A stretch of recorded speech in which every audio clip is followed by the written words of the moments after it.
اس کے اوپر یہ رکوع ختم ہوا اور حضرت نوح علیہ السلام کی قوم کا واقعہ 25 آیات کے اندر، جو آیت نمبر 25 سے 49 تک اللہ تبارک و تعالیٰ نے تفصیل کے ساتھ بیان کیا.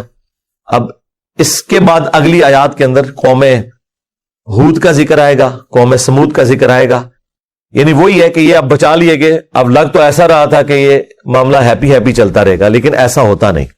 لہذا یہ جو لوگ ایسے ہیں نا جن کے دماغ میں کیڑا آیا ہوا ہے کہ جناب جی کسی طریقے سے اتحاد امت ہو جائے، سارے ایک جگہ جمع ہو جائیں، دنیا سے یہ سارا فساد ختم ہو جائے، سرکار یہ اللہ کا پلان ہی نہیں ہے. اس پہ میں آپ سے وہی کہوں گا کہ آپ اس چیز کا سوال مت کریں جس کے بارے میں آپ کے پاس علم نہیں ہے. اس کا علم یہ ہے کہ اللہ کا یہ ڈیوائن پلان ہے.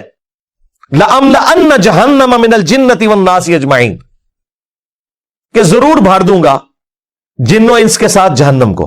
یعنی یہ دو پارٹیاں ہمیشہ رہنی ہیں. یہ ہو نہیں سکتا کہ پوری کی پوری دنیا ایک بات کے اوپر متفق ہو جائے، سوائے اس کے کہ وقت پیغمبر موجود ہو.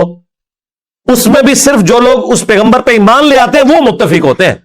کیا نبی الاسلام کی زندگی میں پوری انسانیت نے رسول اللہ کے ساتھ اتفاق کر لیا تھا؟ نہیں، صرف ماننے والوں نے کیا. اور ماننے والے بھی اس وقت تک اکٹھے رہے جب تک نبی الاسلام موجود تھے. نبی الاسلام کے جانے کے بعد اتفاق تو ٹوٹ گیا. سب سے پہلے ٹوٹا جب سعد ابن عبادہ نے حضرت ابوبکر کی بیعت بھی نہیں کی، حضرت عمر کی بھی نہیں کی. ٹھیک ہے، آج لوگ بڑی بدتمیزی کے ساتھ سعد ابن عبادہ کا ذکر کرتے ہیں، لیکن وہ یہ نہیں دیکھتے کہ اس شخص کا اس پوری امت میں احسان ہے. 155 اصحاب صفا کا کھانا سعد ابن عبادہ کے گھر سے جاتا تھا. اور یہ دو بندے ہیں جنہوں نے نبی الاسلام کی دعوت کو زمین سے آسمان پہ پہنچایا، سعد ابن عبادہ اور سعد ابن معاذ. سعد ابن عبادہ جو تھے وہ خزرج کے سردار تھے اور سعد ابن معاذ اوس کے سردار تھے. یہ دو ڈومیننٹ قبیلے تھے، جنگجو لڑاکے مدینے کے، جن کے سرداروں نے اسلام قبول کیا. ان کی محبت میں ان کے فالوورز نے اسلام قبول کیا اور اسلام کو مضبوطی ملی. اور اللہ تعالیٰ نے پھر اور یہی انصار مدینہ جن کو آپ کہتے ہیں. انصار مدینہ کون ہے؟ سعد ابن عبادہ اور سعد ابن معاذ کے قبیلے کے لوگ، اوس اور خزرج کے لوگ. بخاری مسلم میں حدیث ہے کہ انصار سے محبت نہیں رکھے گا مگر مؤمن، انصار سے بغض نہیں رکھے گا مگر منافق. اور بخاری مسلم میں حدیث ہے، اے انصار میرے بعد اور لوگوں کو تم پر ترجیح دی جائے گی، صبر کرنا یہاں تک کہ حوض کوثر پہ آ کے مجھے ملنا. آخرت میں آخرت تمہارے لیے. اسی لیے بخاری میں آتا ہے جب انصار مدینہ کا قتل عام ہوا واقعہ حرہ میں یزید کی فوجوں نے، تو زید ابن ارقم نے خط لکھا انس ابن مالک کی تسلی کے لیے کہ انس آپ کو یاد نہیں نبی علیہ السلام نے ہم سے فرمایا تھا کہ میرے بعد انصار کے ساتھ ظلم ہوں گے، صبر کرنا یہاں تک کہ حوض کوثر پہ آ کے ملنا. تو حضرت انس ابن مالک نے وہ خط اپنے شاگردوں کو دکھایا کہ یہ جانتے ہو یہ وہی ہے زید ابن ارقم جس کے بارے میں قرآن میں وہ آیات نازل ہوئی تھی سورۃ المنافقون کی کہ یہ عبداللہ ابن ابی خبیث و منافق، اس نے کہا کہ جب ہم عزت والے مدینے میں داخل ہوں گے تو مدینے سے ان ذلیلوں کو نکالیں گے. نعوذ باللہ، نبی الاسلام ان کے اصحاب کو کہا ذلیل. تو اللہ نے فرمایا کہ عزت اللہ اس کے رسول کے لیے اور اہل ایمان کے لیے، اور منافقین نہیں جانتے. یہ وہ زید ابن ارقم ہے. تو آپ یہ دیکھیں کہ انبیاء کرام کے جانے کے بعد اس طرح کی یونٹی کبھی رہ نہیں سکتی. اور جو خلافت راشدہ بھی چلی وہ بھی 30 سال.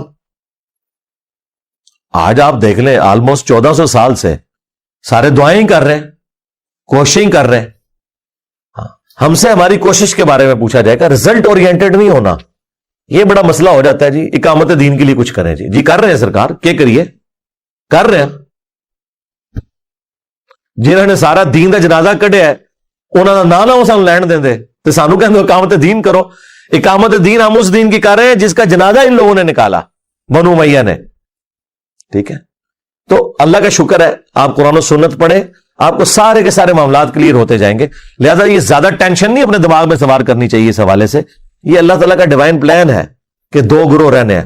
ہاں آپ کی کوشش ہونی چاہیے آپ اہل ایمان میں شامل ہوں، انبیاء کے ماننے والوں میں شامل ہوں، اور انبیاء کی دعوت کو آگے پہنچانے کی کوشش کریں. اور لیکن وما علینا الا البلاغ، صرف پہنچانا ہے، منوانا نہیں ہے آپ نے.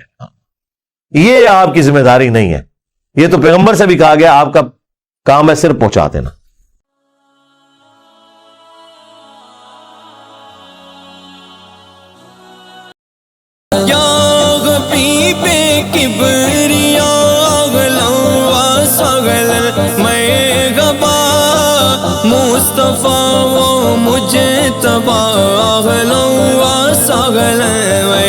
ہوا آ گئے خیر الورا اغلوا سغل مرحبا آئے شاہ انبیاء اغلوا سغل مرحبا